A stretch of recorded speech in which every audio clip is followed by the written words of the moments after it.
السلام علیکم wears, info with انم میں خوش آمدید۔ Please subscribe my channel, like and share. خواب شیشے کا قسط نمبر 13 حصہ نمبر 3۔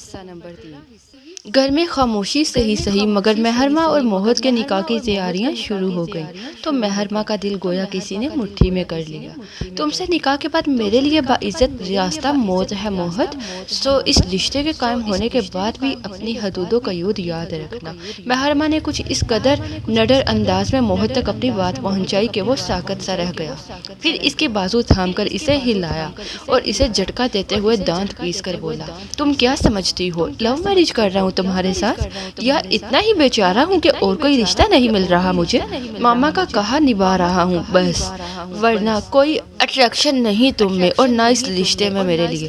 اس کا انداز اہانت آمیز تھا۔ کوئی اور وقت ہوتا تو محرمہ اس قدر انسلٹ پر شاید اس کا منہ ہی نوچ لیتی، لیکن اس پل تو یہ الفاظ سن کر محرمہ کے اعصاب پرسکون ہوتے چلے گئے اور کچھ سمرا کا دھیما انداز، جب تک نمیر آفندی سامنے نہیں آتا موہت کو اپنی پناہ سمجھو، آغا جان کو ان کے ارادے سے روکنے کا بس یہی ایک طریقہ ہے مہر، اس کے بعد جو بھی فیصلہ تم کرنا چاہو گی وہ کرنا۔ اور اب وہ خاموشی سے اس نکاح کی تیاریاں دیکھ رہی تھی۔ طلال کے اندر تک ایک ارتعاش سا اتر گیا۔ اب بتاؤ کیا جھوٹ کہا تھا میں نے؟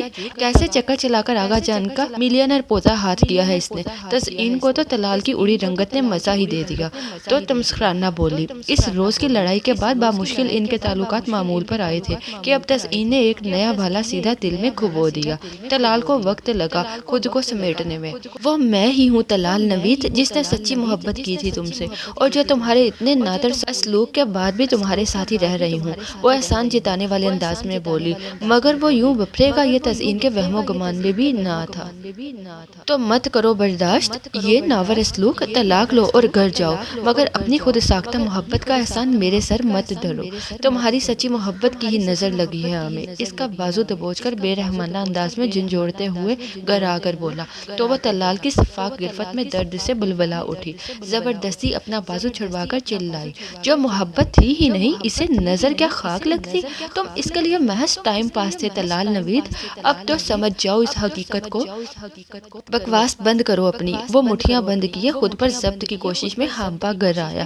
چند لمحوں کی خاموشی کے بعد تزئین نے اپنا انداز یکسر بدلا اور بہت ہارے ہوئے انداز میں بولی، حقیقت کو مان لو طلال، تھوک دو ماضی کے اس تعلق پر، کیونکہ وہ غلاظت کے سوا کچھ نہیں تھا۔ وہ بستر پر گر سا گیا۔ تزئین اس کے پاس آ بیٹھی اور نرمی سے اس کے بازو پر ہاتھ رکھا۔ ہم کیوں اسے یہ خوشی دیں کہ وہ طلال نوید کو بے وقوف بناتی رہی ہے؟ طلال خاموشی اور بے تاثر نظروں سے اسے دیکھ رہا تھا، مگر تزئین کو اس بات کی خوشی ہوئی کہ طلال نے خاموشی سے اس کی یہ بات سن لی تھی۔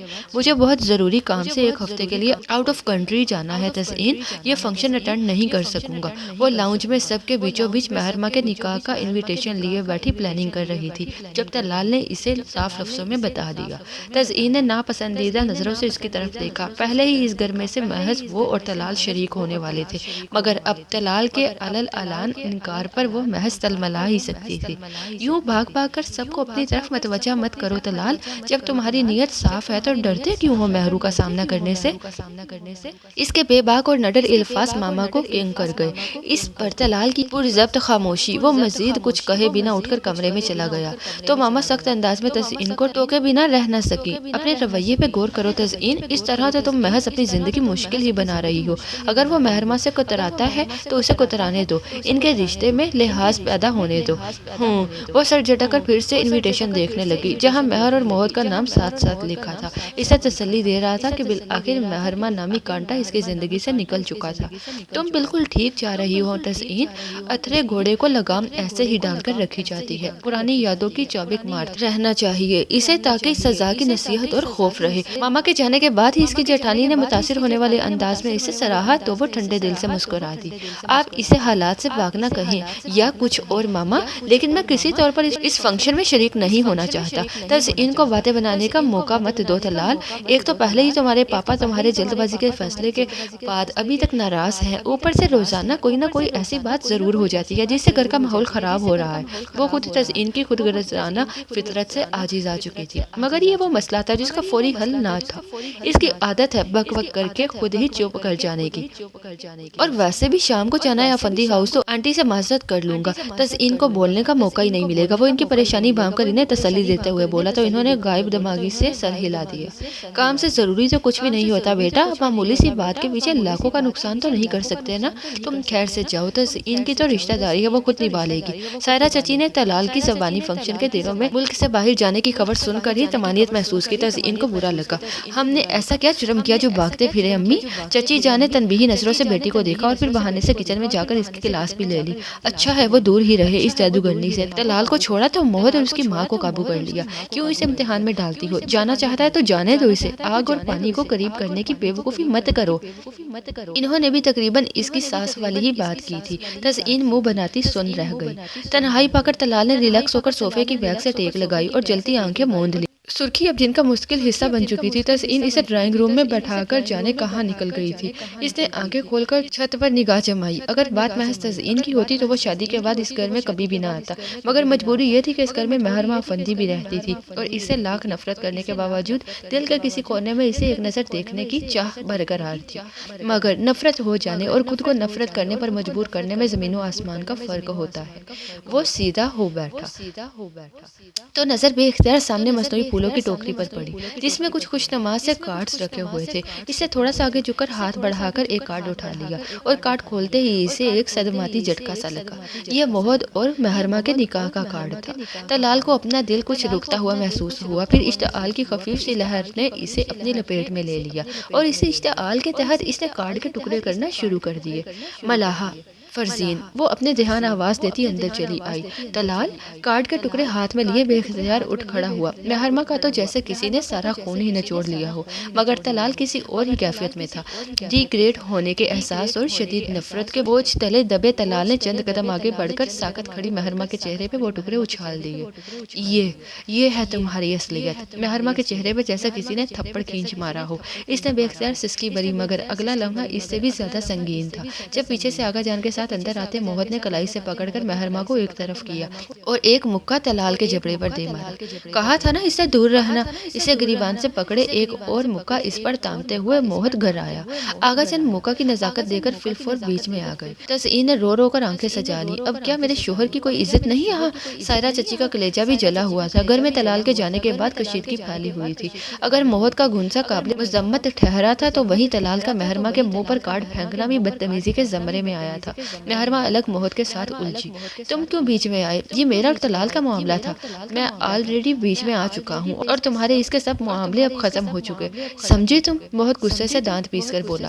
وہ اس گھر کا داماد ہے موہد، محرمہ نے جذبس ہو کر اسے یاد دلایا۔ داماد کو سسرال آ کر کچھ بھی کرنے کے اختیار نہیں مل جاتے محترمہ۔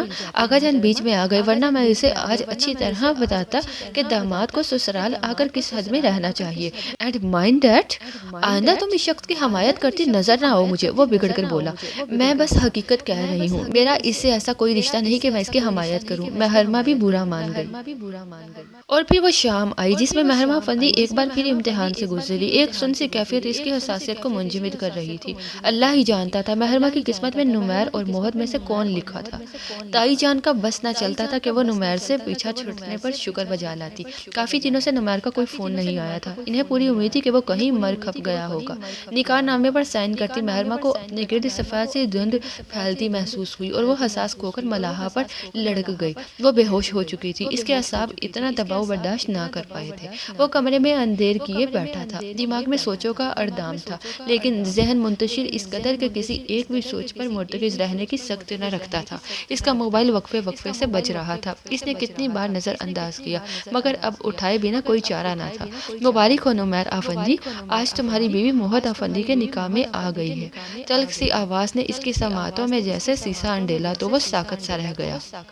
سمرہ اس کے پاس بیٹھی اس کے ہاتھ کو اپنے ہاتھوں سے رگڑ کر گرمائش پہنچانے کی کوشش کر رہی تھی۔ ایجاب و قبول کے لیے آئے مرد حضرات کمرے سے ہی باہر جا چکے تھے۔ ملاحہ نے بہن کے منہ پر ٹھنڈے پانی کے چینٹے مارے تو وہ کسمکسا کر گہری سانس بھرتی حواس میں لوٹی۔ سمرہ نے گلاس تھام کر مہر کے لبوں پر لگایا تو وہ پیاسوں کی طرح گونڈ بھر گئی۔ تائی جان سکون کا سانس لیتی اس تمام عرصے میں پہلی بار کرسی میں بیٹھی۔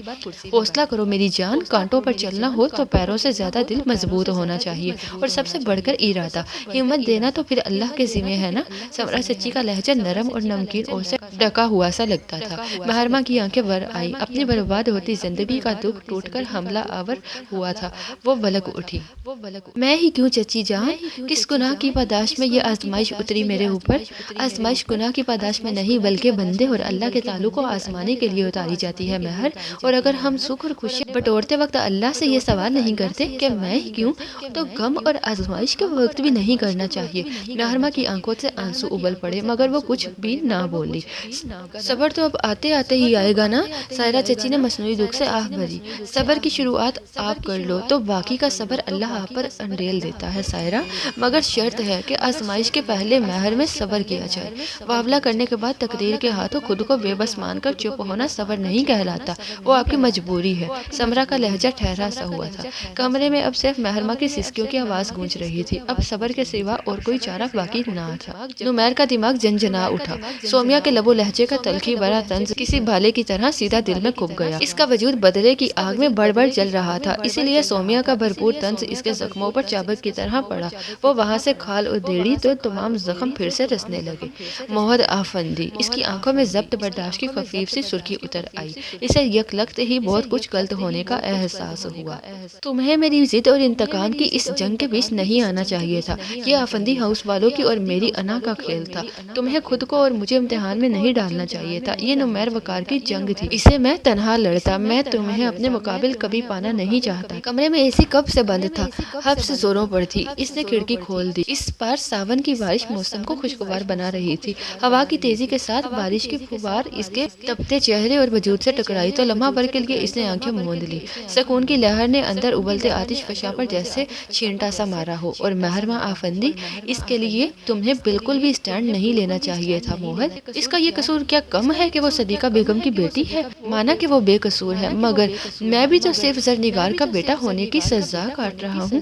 وہ جی بھر کر موہد کے اس اقدام پر شاکی ہوا اور اس نئی افتاد سے نمٹنے کے لیے ذہن تیزی سے دوڑا رہا تھا۔ مہرماں کو جتنی جلدی ممکن ہو سکے موہد کی زندگی سے نکالنا، اس نے ایک اور ٹارگٹ سیٹ کر لیا تھا۔ مہرماں کی طبیعت سنبھلی تو اس نے اٹھ کر کپڑے تبدیل کیے۔ وہ خوبصورت کا متنی جوڑا اسے کسی غلاظت کی طرح جسم سے لپٹا ہوا محسوس ہو رہا تھا۔ اسے سمرہ چچی کی تمام طرز وضاحتوں کے باوجود ایک گناہ کا احساس کچو کے لگا رہا تھا۔ کسی کے نکاح میں ہونے کے باوجود گردش حیات نے اسے ایک اور زبردستی کے نکاح پر مجبور کر دیا تھا۔ وہ رو کر گڑ گڑا کر اللہ سے اس ناکردہ گناہ کی معافی مانگنا چاہتی تھی۔ مغرب کی نماز پڑھ کر دعا مانگنے کو ہاتھ اٹھائے تو بس رو کر معافی ہی مانگتی رہی اور کوئی حرف دعا یاد ہی نہیں رہا۔ صدیقہ بیگم کمرے میں آئی، تب بھی اس کی ہچکیاں بندھی ہوئی تھی۔ ان کا دل دکھ سے بھر گیا، مگر کیا کرتی، بیٹی کی زندگی کو تباہ ہوتے بھی نہیں دیکھ سکتی تھی۔ اکثر مائیں اپنے بچوں کی محبت میں انتہائی غلط قدم اٹھا لیا کرتی ہیں۔ وہ کام بھی کر جاتی ہیں جس کے کرنے کی اجازت اللہ نے نہیں دی ہوتی۔ یہ محبت نہیں، سرہن جذبیات ہے، اور بے جا جذبیات کسی ثواب کے زمرے میں نہیں آ جایا کرتا۔ اب بس کر دو یہ رونا پیٹنا، شکر کرو اللہ نے تمہیں ان لڑکیوں میں سے بنایا ہے جن کے ساتھ اگر کچھ برا ہوتا تو پھر اس کی تلافی بھی ہو جاتی۔ مہرماں نے دکھ کی شدید کیفیت میں گرتے ہوئے بے یقینی سے ماں کو دیکھا۔ میں مقام شکر پر کھڑی ہوں اور مجھے پتہ بھی نہیں۔ بہت خوب امی، اس نے رندی آواز میں بامشکل کہا تو لہجہ دکھ اور تکلیف سے بوجھل تھا۔ آنسو جگہ جڑ جڑ کر آنکھوں سے بہتے اور وہ کسی ناراض بچی کی طرح انہیں ہاتھ کی پشت پر رگڑ کر صاف کرتی جاتی۔ مقام شکر نہیں تو اور کیا ہے مہرو، کھڑے ہونے کے لیے پھر سے زمین کا مل جانا خوش نصیبی سے ہوا کرتا ہے۔ گرے ہوئے کو اٹھانے کے لیے ہاتھ آگے بڑھے تو یہ گرنے والے کی خوش قسمت ہے۔ اب بس تم خود کو سنبھالو اور زندگی کی آنکھوں میں آنکھیں ڈال کر مقابلہ کرو۔ انہوں نے اسے سمجھانے کے لیے لہجہ نرم ہی رکھا۔ یہ آنکھ تو اب ہمارے شرم کے اٹھے گی نہیں، کسی سے آنکھ ملانا تو دور کی بات ہے امی۔ وہ پر اذیت لہجے میں بولی تو ایک نوکیلا بالا سا ان کے دل میں کھب گیا۔ ان کی کون سا لمبی چوڑی اولاد تھی، لے دے کر یہی دو بیٹیاں اور قسمت نے کیسا طا کروا دیا کہ نشانہ ان کا دل بنا۔ حق بدلہ ہی لینا تھا اس بے اہمیت شخص نے تو سائرہ کی بیٹیاں بھی تو تھی نا، میرے کلیجے پر ہی ہاتھ ڈالنا تھا۔ ماں باپ کی طرح اس نے بھی۔ ان کی بات سن کر محرمہ نے بے یقینی سے ان کو دیکھا۔ آپ کو پتہ ہے بیٹی کا دکھ کتنا بڑا ہوتا ہے، پھر بھی آپ دوسروں کی بیٹی کے لیے وہی تکلیف مانگ رہی ہیں امی۔ ان کا کیا ہے، وہ تو خوشی خوشی نکاح کروا لیتی اس موئے نمیر اور پھر موہد سے۔ یہ تو تم ہی ہو جو رو رو کر عادی ہوئی جا رہی ہو۔ گناہ در گناہ کا بھی کوئی ثواب ہوا کرتا ہے۔ مجھے نہیں پتا تھا، وہ طنزیہ لہجے میں بولی۔ شکر کرو کہ سمرا نے سب کچھ جان کر موہد کے لیے تمہارا رشتہ مانگ لیا۔ تم یہ نہیں سوچتی کہ کل کلا وہ ذلیل شخص نہ لوٹا تو زمانے کو کیا منہ دکھائیں گے ہم؟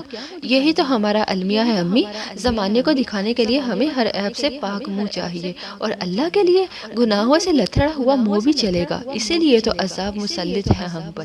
اس نے تلخی سے کہا تو صدیقہ بیگم کو ندامت سے محسوس ہوئی، مگر یہ پلک بھر کا احساس تھا۔ مصیبتیں اگر اللہ ڈالتا ہے تو ان کا حل بھی وہی سمجھاتا ہے محرو۔ اللہ کی دل میں اتاری بات اور شیطانی وسوسے میں فرق کرنا آ جائے تو ہماری زندگیاں ہی نہ بدل جائیں۔ وہ ان کی سوچ کے انداز پر آزردہ تھی۔ اچھا اب اس قنوطیت کے دورے سے باہر آ جاؤ، اور یہ کپڑے کیوں بدل لیے تم نے؟ انہوں نے موضوع بدلا۔ اس لباس سے اچھا آج مجھے کفن لگتا امی۔ اس کی آنکھیں جلملا گئیں۔ بکواس مت کرو، ان کا دل دہلا۔ اللہ کا شکر ادا کرو محرو، اس نے مشکل دی تو آسانی بھی دے دی۔ ان کی اپنی ہی سوچ تھی۔ محرمہ کا سر دکھنے لگا۔ تائی جان اور آغا جان کی سوچ کو ایک آنچ میں تبدیل کرنا کسی کے بس میں نہیں تھا۔ وہ اب اس پتھر سے مزید سر نہیں پھوڑ سکتی تھی۔ ذرا سا حوصلہ پکڑتی تو آج تمہاری رخصتی ہو جاتی اور میری ٹینشن بھی دور ہو جاتی۔ انہوں نے بالکل غیر متعلق بات کی تو محرمہ کی آنکھیں پھیلی۔ آغا جان کا تو پتہ ہی ہے تمہیں، انہوں نے ساتھ ہی جتا بھی دیا کہ یہ بولنے یا اعتراض کرنے کا مقام نہیں، مگر آزمائشوں سے گزرتے ہو کے دل اکثر دکھے ہوئے ہی ہوتے ہیں۔ موہد میرے لیے صرف دروازے کی ایک اوٹ ہے امی، آغا جان کے مزید غلط فاصلوں سے چھٹنے کی اوٹ۔ اسے میرے لیے دروازہ مت سمجھے کہ میں عمر بھر کے لیے اس میں اندر داخل ہو کر زندگی کے مزے لینا شروع کر دوں گی۔ محرمہ نے اس قدر سرد اور قطعی لہجے میں کہا کہ وہ اس کا منہ دیکھ کر رہ گئی۔